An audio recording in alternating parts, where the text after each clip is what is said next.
ಕೇವಲ 4 ಟೈರು ಒಂದು 5 ಬಾಟ್ಲ್ ಸುಟ್ಟಾಕ್ಬಿಟ್ರೆ ನೀವು ಕನ್ನಡದ ಬಗ್ಗೆ ಏನಾದರೂ ಮಾಡೋ ಶಕ್ತಿ ಇದೆಯಾ? ಈ ಭಾಷೆ ವಿವಾದ ಇದೆಯಲ್ಲ, ಇದು ಕೇವಲ ರಾಜಕೀಯ ಪ್ರೇರಿತವಾದ ವಿಷಯ.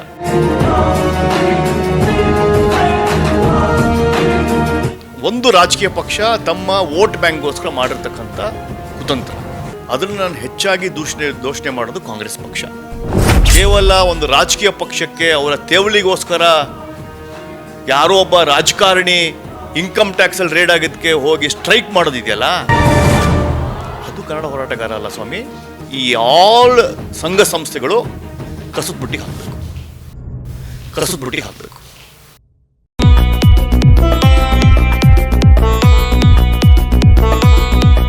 ಇದು ಫ್ರೀಡಮ್ ಟಿವಿಯ ಪಾಡ್ಕಾಸ್ಟ್ ವಿಶೇಷ ಕಾರ್ಯಕ್ರಮ. ದಿನಕ್ಕೊಬ್ಬರು ಹೊಸ ಅತಿಥಿ. ಆದರೆ ಇವತ್ತಿನ ಅತಿಥಿ, ಅವರ ಸುತ್ತಲೂ ವಿವಾದ, ಆದರೆ ಅವರ ಮಾತಲ್ಲಿ ತುಂಬಾನೇ ಸ್ವಾದ. ಹಾಗಾದರೆ ಅವರು ಯಾರು? ಬಿಗ್ ಬಾಸ್ನ ಸ್ಪರ್ಧಿಯೂ ಕೂಡ ಆಗಿದ್ದವರು. ಸೊ ಅವರು ಬೇರಾರೂ ಅಲ್ಲ, ಪ್ರಶಾಂತ್ ಸಂಭರ್ಗಿ. ಈ ಪಾಡ್ಕಾಸ್ಟ್ ಸಂಭರ್ಗಿಯ ಬಗ್ಗೆ ಕರ್ನಾಟಕದ ಪಾಡ್ಕಾಸ್ಟ್ ಇತಿಹಾಸದಲ್ಲಿ ನೀವು ಕಂಡು ಕೇಳರಿಯದ ಅತ್ಯಂತ ಕುತೂಹಲವಾದಂತಹ ಅವರ ಅಂತರಂಗವನ್ನು ನಾವು ಪ್ರಸ್ತುತ ಪಡಿಸಲಿದ್ದೇವೆ. ಹಾಗಾದರೆ ನಾನು ಬಂದೇ ಬಿಡ್ತೀನಿ. ಪ್ರಶಾಂತ್ ಸಂಭರ್ಗಿ ಸರ್, ತಮಗೆ ನಮಸ್ಕಾರ. ಸಾಹಿಲ್, ಫ್ರೀಡಮ್ ಟಿವಿ ವೀಕ್ಷಕರಿಗೆ ಮೊದಲನೇ ಪಾಡ್ಕಾಸ್ಟ್ ಸಾಹಿಲ್ ಜೊತೆಗೆ ಮುಕ್ತವಾದ ಮಾತು, ಫಿಲ್ಟರ್ ಇಲ್ಲದೆ ಮಾತು.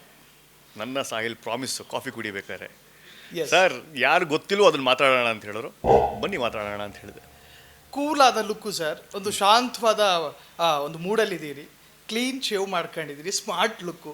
ಸಿನಿಮಾದಲ್ಲಿ ಏನಾದರೂ ನಟನಾಗಿ ಕಾಣಿಸ್ಕೋತೀರಾ ಹೆಂಗೆ? ಹೆಸರೇ ಪ್ರಶಾಂತವಾಗಿದ್ದೀವಿ, ಬಟ್ ಯೋಚನೆ ಶಕ್ತಿ ಪ್ರಶಾಂತವಾಗಿರೋದಿಲ್ಲ. ಸಿನಿಮಾ ನಾನು 2010ರಲ್ಲಿ ನಾನೇ ನಿರ್ಮಿಸಿ ನಾನೇ ಮಾಡಬೇಕಾಗಿದ್ದ ಒಂದು ಪ್ರಸಂಗ ಇತ್ತು. ಮಾಡಿದೆ ವಾತ್ಸಲ್ಯ ಅಂಥೇಳಿ. ನಾನಾ ಕಾರಣಗಳಿಂದ ಅದನ್ನು ಸ್ಟಾಪ್ ಮಾಡಿದ್ರು. ಪೋಷಕ ನಟನಾಗಿ ಒಬ್ಬ ದೊಡ್ಡ ಎ ಗ್ರೇಡ್ ಸ್ಟಾರ್ ಜೊತೆಗೆ ಮಾಡಿದೆ. ನನ್ನ ಆತ್ಮೀಯ ಗೆಳೆಯರು ಕೂಡ ಅವರು ತುಂಬ ಚಾಲ್ತಿಯಲ್ಲಿದ್ದಾರೆ. ಈಗ ಹೆಸರು ಬೇಡ, ಆದರೆ ನಾನು ಕೇವಲ ಒಂದು ಡಬ್ಬಿಂಗ್ ವಿಷಯ ತೊಗೊಂಡಿದ್ದೀನಿ. ನಾನು ಕನ್ನಡಕ್ಕೋಸ್ಕರ, ಕನ್ನಡ ಮಾಧ್ಯಮಕ್ಕೋಸ್ಕರ, ಕನ್ನಡ ಪ್ರೇಕ್ಷಕರಿಗೋಸ್ಕರ ಡಬ್ಬಿಂಗ್ ಬರಬೇಕು ಅಂತ ಹೋರಾಟ ಮಾಡ್ತಾಯಿದ್ದೀನಿ ಅಂತ ಹೇಳಿದಕ್ಕೋಸ್ಕರ ನಾನು ಮಾಡಿದ್ದ ಪ್ರತಿಯೊಂದು ಸೀನ್ಗಳನ್ನು ಡೆಲೀಟ್ ಮಾಡಿ ಸೋನು ಸೂದ್ ಅಂತ ಒಬ್ಬ ಆ್ಯಕ್ಟರ್ನ ತಂದು ಆ ಪಿಕ್ಚರಲ್ಲಿ ಮಾಡಿದ್ರಲ್ಲ, ಆ ಪೆಟ್ಟು ನನಗೆ ಒಂಥರ ಜಿಗುಪ್ಸೆ ಅಂತಲ್ಲ, ಒಂಥರ ನನಗೆ ಬೇಡವಾಯಿತು. ಫಿಲ್ಮ್ ಇಂಡಸ್ಟ್ರಿ ಇದೇನಿದ್ರು ನಾವು ದೂರದಿಂದನೇ ಮಾಡಬೇಕು ಅಂಥೇಳಿ ಒಬ್ಬ ಕಲಾವಿದನ ಕನಸನ್ನು ಅವಾಗ ಭಗ್ನ ಆಯಿತು. ಆ ಕಲಾವಿದನ ಕನಸು ಭಗ್ನ ಆದಾಗ ಇರುತ್ತಲ್ಲ, ತುಂಬ ಆಸೆಗಳೆಲ್ಲ ಶ್ಯಾಟ್ರ್ ಆದಾಗ ಹೇಗಾಗತ್ತೆ ಹಾಗೆ. ಸೊ ಆ ಪಿಕ್ಚರಲ್ಲಿ ನಾನು ಒಂದು ತುಂಬ ಲೀಡ್ ಕ್ಯಾರೆಕ್ಟರ್, ಡಾಕ್ಟರ್ ಕ್ಯಾರೆಕ್ಟರ್ ಮಾಡಿದ್ದೆ. ನನಗೂ ಒಂದು ಗುರ್ತು ಸಿಗುತ್ತೆ. ನನ್ನ ಆತ್ಮೀಯ ಗೆಳೆಯನ ಜೊತೆ ನಾನು ಪಿಕ್ಚರ್ ಮಾಡ್ತಾಯಿದ್ದೀನಿ, ದೊಡ್ಡ ಪಿಕ್ಚರು, ಬಿಗ್ ಬ್ಯಾನರ್ ಫಿಲ್ಮ್ ಅಂದ್ಕೊಂಡಿದ್ದೆ. ಮಾಡಿದ್ದ 10 ದಿನದ ಶೂಟಿಂಗನ್ನು ಕೇವಲ ಒಂದು ವಾಣಿಜ್ಯ ಮಂಡಳಿಯ ಹಸ್ತಕ್ಷೇಪದಿಂದ ಮಾಡಿದ ಎಲ್ಲ ಆ್ಯಕ್ಟಿಂಗನ್ನು ತೆಗೆಸಿ ರೀಶೂಟ್ ಮಾಡಿ ಪ್ರೊಡ್ಯೂಸರ್ಗೂ ನಷ್ಟ ಮಾಡಿದ್ರು, ನನ್ನ ಒಬ್ಬ ಕಲಾವಿದರನ ಒಂದು ಸ್ಫೂರ್ತಿಯನ್ನು ಹಾಳು ಮಾಡಿದ್ರು, ಮತ್ತು ನನ್ನ ಮತ್ತು ಹೀರೋಯಿನ ನಡುವೆ ಇದ್ದ ಸಂಬಂಧವನ್ನು ಹಳಿಸಿದ ವಾಸನೆ ಆಯಿತು, ಕೆಡಕ್ಕೆ ಶುರು ಆಯಿತು. 8 ವರ್ಷ ಬೇಕಾಯಿತು ನಾನು ಪುನಃ ಆ ಹೀರೋ ಜೊತೆಗೆ ಫಸ್ಟ್ ಸರ್ಕಲಲ್ಲಿ ಗುರ್ಸ್ಕೊಳಕ್ಕೆ. ಯಾರೋ ಮಾಡಿದ ತಪ್ಪು ನಾನು ಅವ್ರು ಮಾಡಿದ್ದು ಅಂದ್ಕೊಂಡು ಇದೆಲ್ಲ ಕತೆಗಳು. ಸೊ ಹೀರೋ ಆಗೋಕ್ಕೆ ಬಂದಿದ್ದು. ಅದಕ್ಕಿಂತ ಮುಂಚೆ ಹೀರೋ ಮಾಡೋಕ್ಕೂ ಮುಂಚೆ ನಾನು ಒಂದು ಫಿಲ್ಮ್ ಮಾಡುವ ಸಂಸ್ಥೆ ಜೊತೆ ಗುರ್ಸ್ಕೊಂಡಿದ್ದೆ, ರೇಡಿಯೋ ಮಾಡುವ ಸಂಸ್ಥೆ ಜೊತೆಗೆ, big FM, big cinemas, big pictures. So ಅಲ್ಲೆಲ್ಲ ಕೆಲಸ ಮಾಡಿದಾಗ ನಾವೇ ಇದೆಲ್ಲ ಮಾಡ್ಬೇಕಾದ್ರೆ ನಾನೇ ಯಾಕೆ ಹೀರೋ ಆಗಬಾರ್ದು ಅಂತ ಒಂದು ಕತೆ. It's old story. ಹಳೇದ್ಮೇಲೆ ಹಳೇದ್ಮೇಲೆ ಗೋರಿ ಕಟ್ಟಕ್ಕೆ ನಂಗೆ ಇಷ್ಟ ಇಲ್ಲ. So I want to build new. ಸೊ ಆ ಗೋರಿಯನ್ನು ನೆಲಸಮ ಮಾಡಿ ಹೊಸದು ಕಟ್ತಾಯಿದ್ದೀನಿ. ಅದುವೇ ಸಾಮಾಜಿಕ ಜೀವನದಲ್ಲಿ, ಪಬ್ಲಿಕ್ ಲೈಫಲ್ಲಿ ನಮ್ಮದೇ ಆದ ಉದ್ಯಮ ಇದೆ, ರಿಯಲ್ ಎಸ್ಟೇಟ್ ಉದ್ಯಮ ಇದೆ. So I work on that. Prashant Sambargi ಹೋರಾಟದಲ್ಲಿ ಅವರ ಹಾರಾಟಗಳನ್ನು ಜನ ನೋಡಿದ್ದಾರೆ. ಆದರೆ ಸಂಭರ್ಗಿ ಒಳಗಿದ್ದಂಥ ಕಲೆನ ಕೊಲೆ ಮಾಡಿದ್ದಾರೆ ಅನ್ನೋದು ಈಗಲೇ ಗೊತ್ತಾಗಿದೆ. ನಿಜಕ್ಕೂ ಇದು ದುರಂತ ಸರ್, ಇದು ಅತ್ಯಂತ ಟ್ರಾಜಿಡಿ ಇದು. ಖಂಡಿತ. ನನ್ನದೇ ಆದ ನಾನು 2 ಆಲ್ಬಮ್ ಮಾಡಿದ್ದೆ. ನಾನು ಮೋದಿ ಭಕ್ತ, ಮೋದಿ ಹೆಸರಲ್ಲಿ 3 ಹಾಡು ಮಾಡಿದ್ದೆ, ನಾನೇ ಸಿಂಗ್ ಮಾಡಿದ್ದೆ. ನಾಗೇಂದ್ರ ಪ್ರಸಾದ್ ಅವರು ಅದಕ್ಕೆ ಪದಗಳನ್ನು ಜೋಡಿಸ್ಕೊಟ್ಟಿದ್ರು. ನಾನು ಒಂದು ರೇಡಿಯೋ ಸಂಸ್ಥೆ ಜೊತೆ ಗುರುತಿಸ್ಕೊಂಡಿರೋದಕ್ಕೆ ನನಗೆ ಅನೇಕ ಸಂಗೀತಗಾರರು, ಬರಹಗಾರರು, ವಿಡಿಯೋ ಶೂಟ್ ಮಾಡೋರ ಪರಿಚಯ ಇತ್ತು. ಬೇರೆಯವರಿಗೆ 3 ಲಕ್ಷ ಒಂದು ವಿಡಿಯೋ ಮಾಡಬೇಕಾದ್ರೆ ನನಗೆ 1 ಲಕ್ಷದಲ್ಲಿ ಮುಗ್ದೋಗ್ತಾ ಇತ್ತು. ಯಾಕಂದರೆ ಸಂಬಂಧಗಳು ಅಷ್ಟು ಗಟ್ಟಿಯಾಗಿತ್ತು, ಜೊತೆಗೆ ಕೆಲಸ ಮಾಡಿದವರು. ಸೊ ಯಾವಾಗ ನಾನು ಕರ್ನಾಟಕ ಫಿಲ್ಮ್ ಚೇಂಬರ್ ಆಫ್ ಕಾಮರ್ಸ್ನ ಎದುರು ಹಾಕ್ಕೊಂಡು ನೇರವಾಗಿ ಹೇಳ್ತೀನಿ, ಅದರಲ್ಲೇನು ಅವಾಗಿಂದ ಅವಕಾಶಗಳು ಕಮ್ಮಿ, ನೇರ ಮಾತಾಡಿದ್ದಕ್ಕೆ ಬೇಡ, ಅವ್ರ ಬಗ್ಗೆ ಮಾತಾಡಿದ್ರು, ಇವ್ರ ಬಗ್ಗೆ ಮಾತಾಡಿದ್ರು ಅಂತ. ಸೊ ಅವಾಗ ಅರ್ಥ ಆಯಿತು, ಇದೊಂದು ಪೊಲಿಟಿಕಲ್ ಸಿಸ್ಟಮ್ ಥರ ನಡೆಯುತ್ತೆ.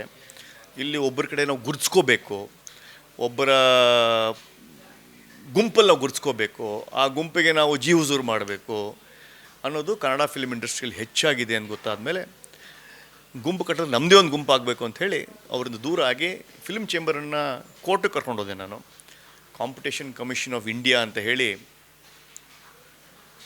ಡಬ್ಬಿಂಗ್ ವಿರುದ್ಧವಾಗಿದ್ದ ಕನ್ನಡ ಫಿಲ್ಮ್ ಇಂಡಸ್ಟ್ರಿಯನ್ನು ಡಬ್ಬಿಂಗ್ ಬೇಕು, ಪರಭಾಷಾ ಚಿತ್ರಗಳು ಆ ಭಾಷೆಯಲ್ಲಿ ಬರೋದಕ್ಕಿಂತ ಕನ್ನಡದಲ್ಲೇ ಬರೋದು ಉತ್ತಮ, ಕನ್ನಡ ನಾಡಿಗೆ ಉತ್ತಮ, ನಾಡು ನುಡಿಗೆ ಉತ್ತಮ.